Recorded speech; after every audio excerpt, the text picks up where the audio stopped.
financial reporting.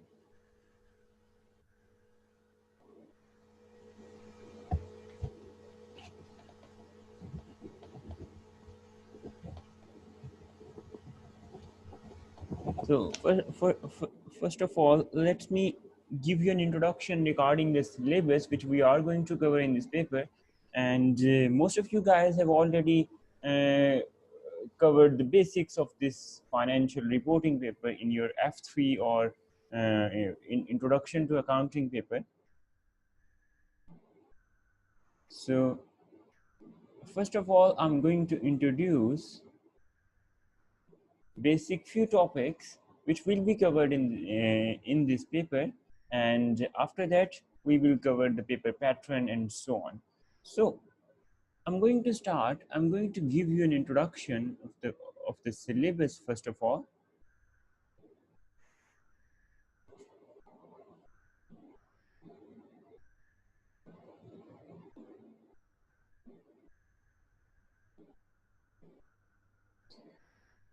Okay, so students, I'm going to start with a very basic term which is called resource, or we can start it from expenditure.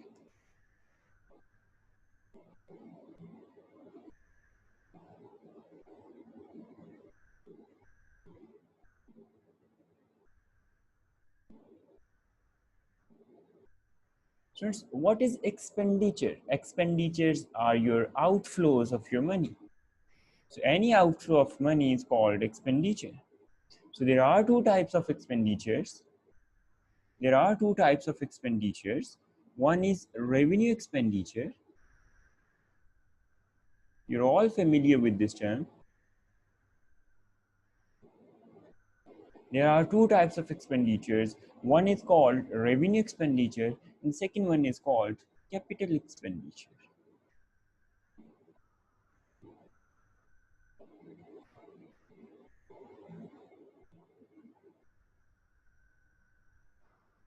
all the revenue expenditures are recorded as an expense,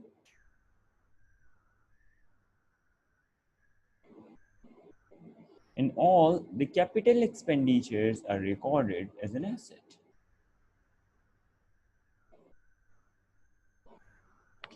And as you all know, there are different types of the assets. For example, current assets,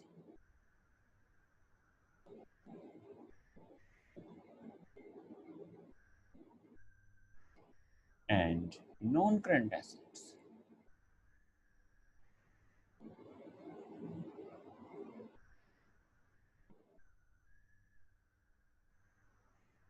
So we first of all, we will cover what is expenditure, then we will split these expenditures into revenue and capital expenditures, and capital expenditures are called your assets, and then assets will be classified into current and non-current assets, and then we will split these categories.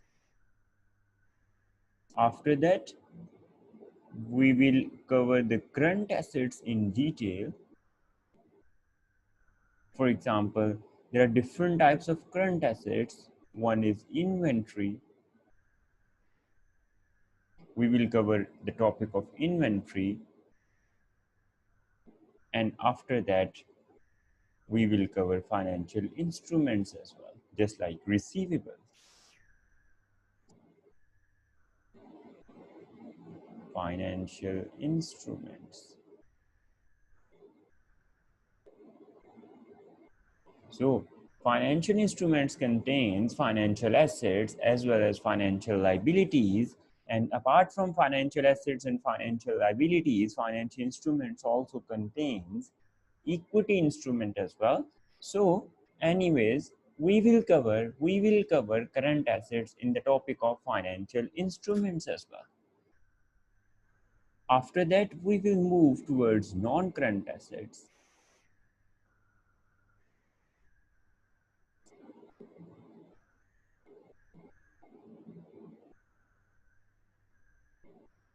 After that, we will move towards non-current assets, and we need to consider whether a non-current asset will be for investment purpose, whether we have purchased the non-current assets only for the investment purpose,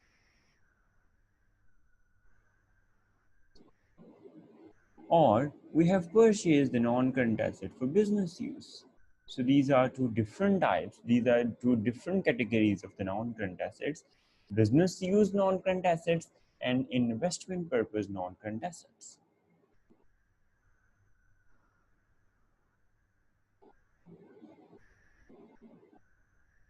And what do you mean by no investment purpose? Any asset which we have purchased with the intention to resale in the future or for the capital appreciation, any asset we have which we have purchased for the purpose of capital appreciation, or we have purchased an asset for rental purpose, it is called investment purpose. So rental or capital appreciation. So these are the investment purposes. If we have purchased an asset to earn rentals or for the capital appreciation, we will keep this asset for a while. Capital appreciation, capital improvement. So we will keep this asset for a while, and we are going to sell this asset at a premium price, at a profit. So it is called investment purpose. On the other hand, if we have purchased a non-current asset for business use purpose, so those assets which are purchased for the business use purpose, there are further classifications of these assets. For example, maybe these business use assets are tangible assets. Maybe these business use assets are intangible assets.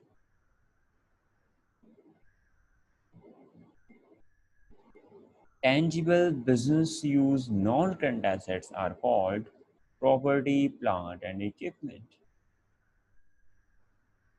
So we will cover what is property, plant, and equipment. So for the time being, I'm just want to give you a basic idea, that is, any non-current asset which is tangible and held for use in the business is called property, plant, and equipment. On the other hand, maybe there are few intangible non-current assets held for use in business. So these are called intangible non-current assets. And in both these cases, sometimes there is a sudden decrease in the value of an asset. For example, maybe the technology has outdated. Maybe there is a damage. So due to certain reasons, maybe there are chances that there will be sudden decrease in the value of an asset. That sudden decrease is called impairment loss.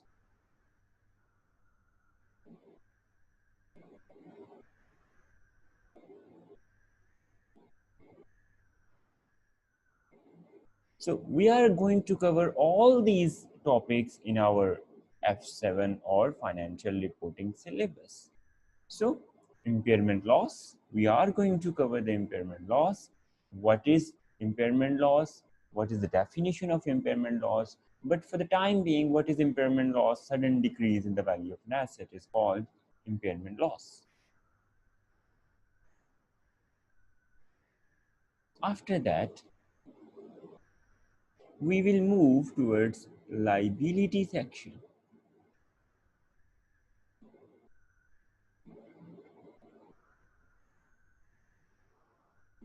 So there are different types of liabilities.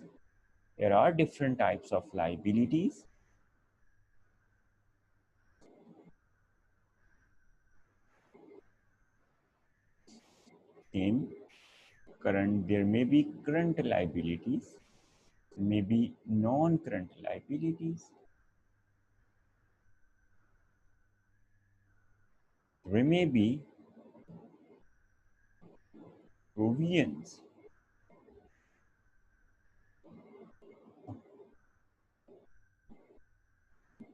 So there are different types of liabilities. Provisions are expected liabilities whose chances are more than 50%. So if there is any expected outflow and the chances are more than 50%, we should record that outflow as a liability, and that is called provision liability. So there are different types of liabilities as well.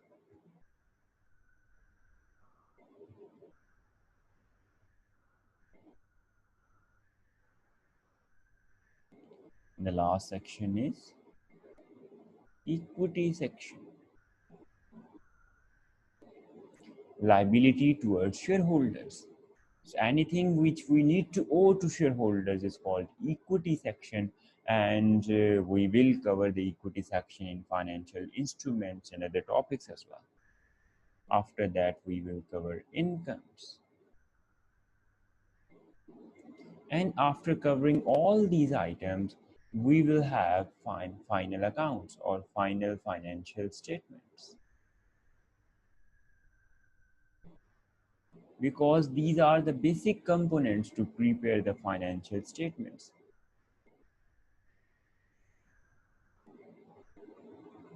So after covering expenses, assets, liabilities, incomes, and capital, we can prepare the final financial statements. So the basic final financial statements are P&L and statement of financial position. Normally, there are 5 legally required financial statements, but normally in F7 examination, your examiner normally tests P&L, profit and loss, and statement of financial position. We will also interested to calculate cash flow statement.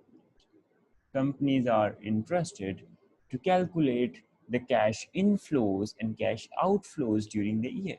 So we will prepare cash flow statement in order to calculate the money received and money paid during the year. So what is the net cash inflow or net cash outflow during the year? After that, we will move towards the group accounts. If there are more than one companies within a group, how to prepare the financial statements, consolidation.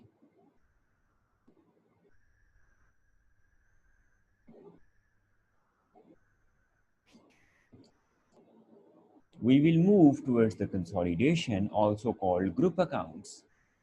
So if there are more than one companies within the group and one company has purchased the other company, so we will prepare individual financial statements for every company, and we need to prepare the combined financial statements for the whole group as well. So the combined financial statements for the whole group is called consolidated financial statements. So we need to prepare the consolidated financial statements as well.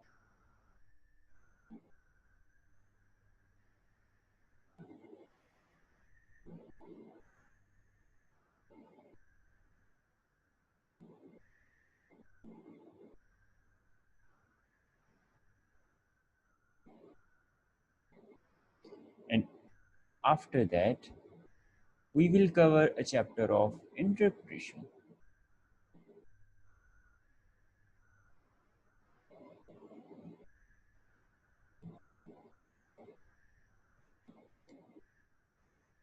So interpretation means explanations.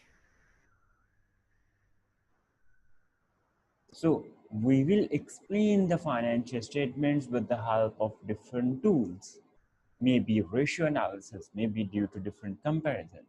So we will interpret, we will comment, we will give explanations on the financial statements. So in this way, we will be able to cover the syllabus of financial reporting.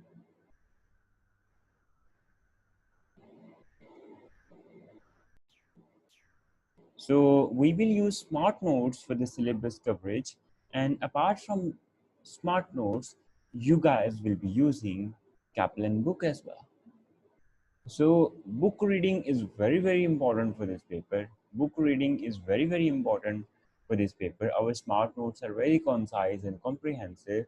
But unfortunately, they do not contain any examples or test understandings. So to have a better understanding, to have a better grip on these topics, you must need to practice few examples on every topic. So that's why you will use books.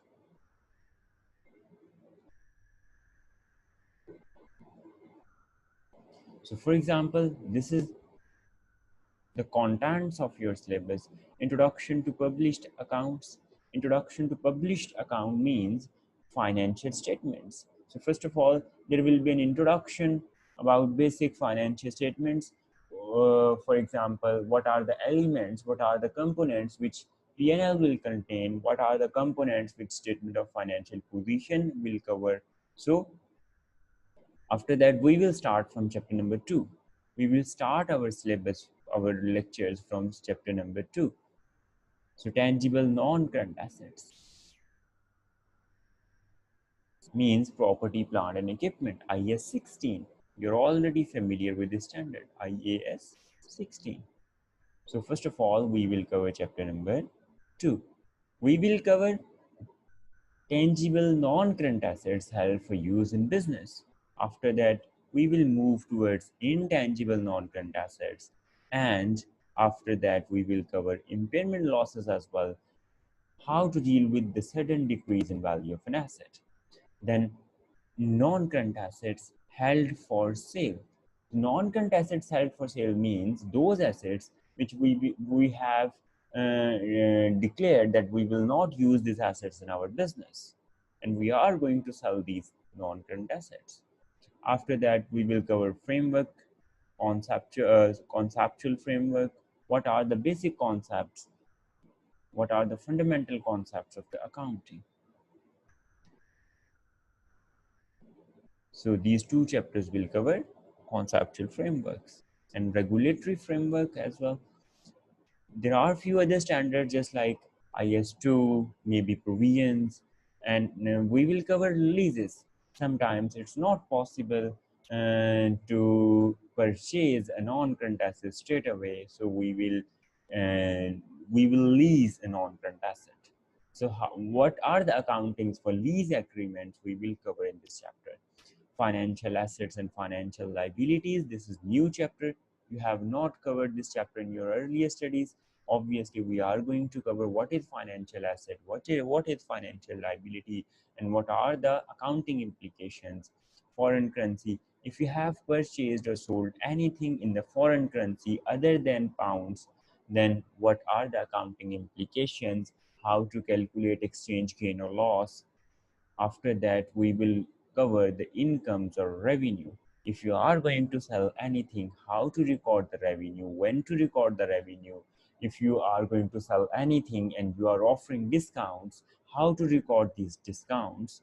Then, obviously, taxation.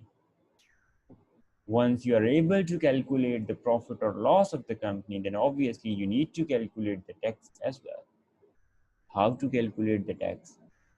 How to record the tax, and most importantly, there is a term called deferred tax. So, what is deferred tax? What are the accounting implications of deferred tax? We will cover all these things in this chapter. Earning per share. So, students, every investor want to know the return on his investment. If you are going to invest your money anywhere, for example, if you want to invest your money in property, if you want to invest your money in the stock, if you want to invest your money in shares, obviously, first of all, you will be interested to know the return on your investment.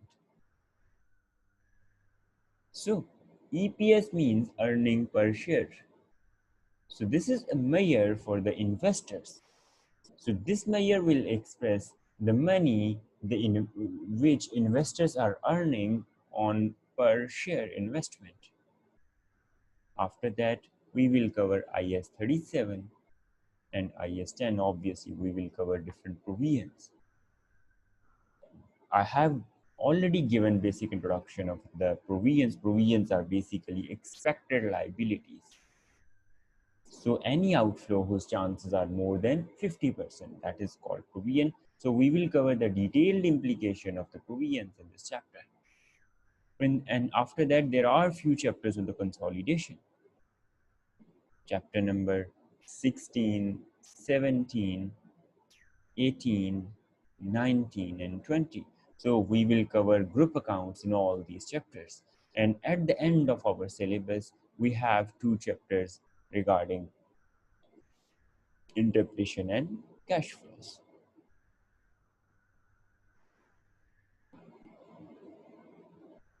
So in this way, we will be able to cover our syllabus.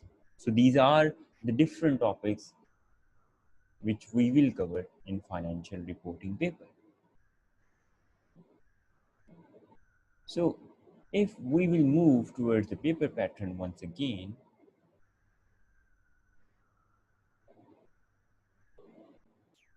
so what is the paper pattern?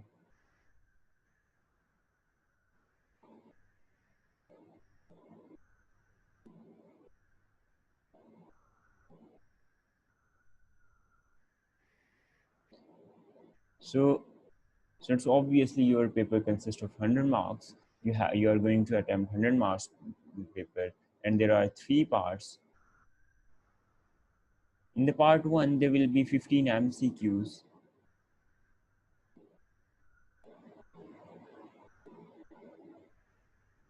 There will be 15 MCQs, 2 marks each, so 30 marks in total.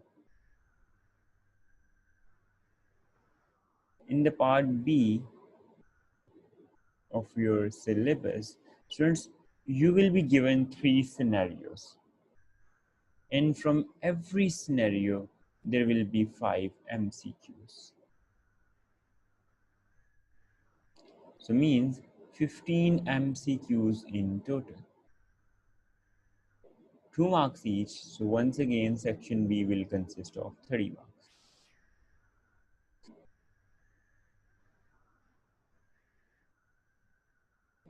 And when we will move towards the part C of your syllabus, so in the part C of your exams, you have 2 long questions, 20 marks each.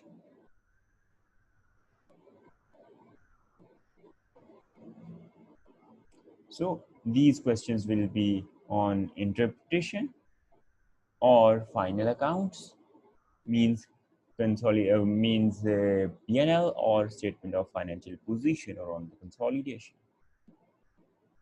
So this is your paper pattern. So long questions will cover 40 marks in your exams.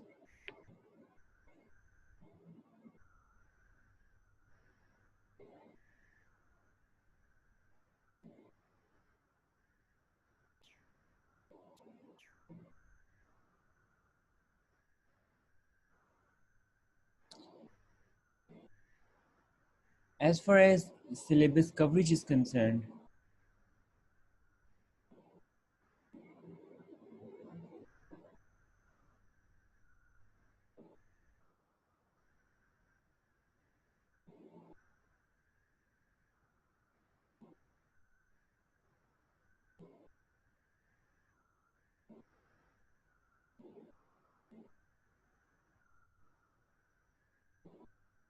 first of all, students, we will cover few standards.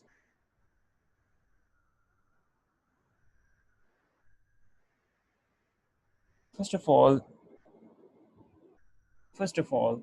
we will focus on covering the standards. And with every standard, we will practice section A from the kit. For example, if we have covered IS 16, we will try to practice all the questions from the kit on IAS 16. And most probably those questions will be MCQs or MTQs. Means these questions will cover section A or section B of your exams. So first of all, we will cover standards on individual basis. So once we are able to cover the final accounts, we will be able to prepare the financial statements. Then we will move towards the practice of financial statements. So we will start with covering the covering of standards.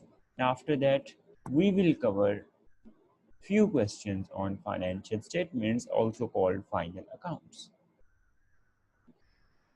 And one most important thing over here I am going to mention is almost 60% of your exam is MCQs based. In order to solve this 60% portion, students, please concentrate on examples and test understandings from your Kaplan book. I'm repeating once again, book reading is very, very important in this paper. So, in order to grasp these 60 marks, you need to use Kaplan book,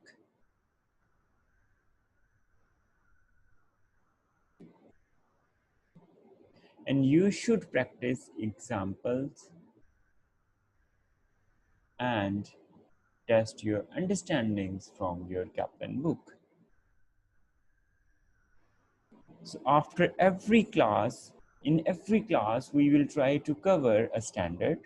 So in every class, we will be cover a standard, and you need to practice all the examples and test understandings from the Kaplan book on that topic.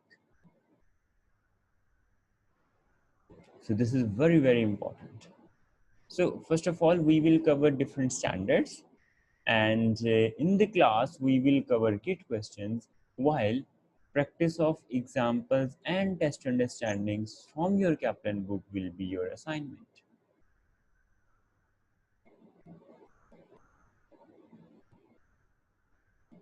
So once we are done with the standards, then we will move towards the financial statements. After that, we will move towards consolidation.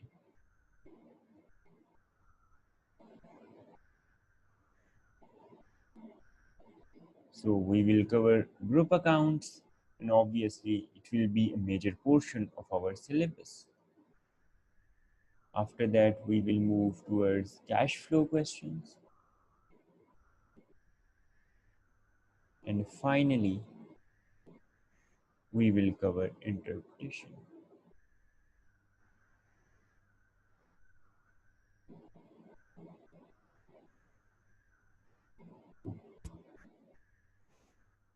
So in this way, we will be able to cover our whole syllabus, and we will cover the Kaplan book as well. So as far as study material is concerned, we will use Kaplan study material along with our smart notes.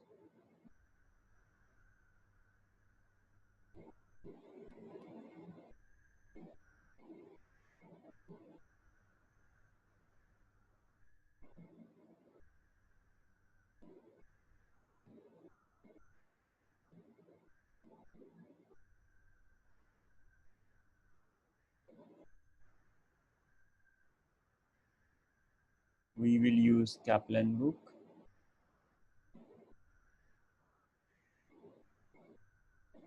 we will use Kaplan kit,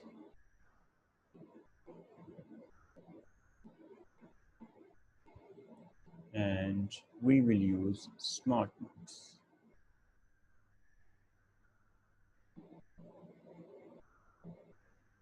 So these smart notes are very concise, very comprehensive. Obviously, we will use these smart notes to cover the theoretical portion, and obviously, we will use Kaplan book for the examples and test understanding.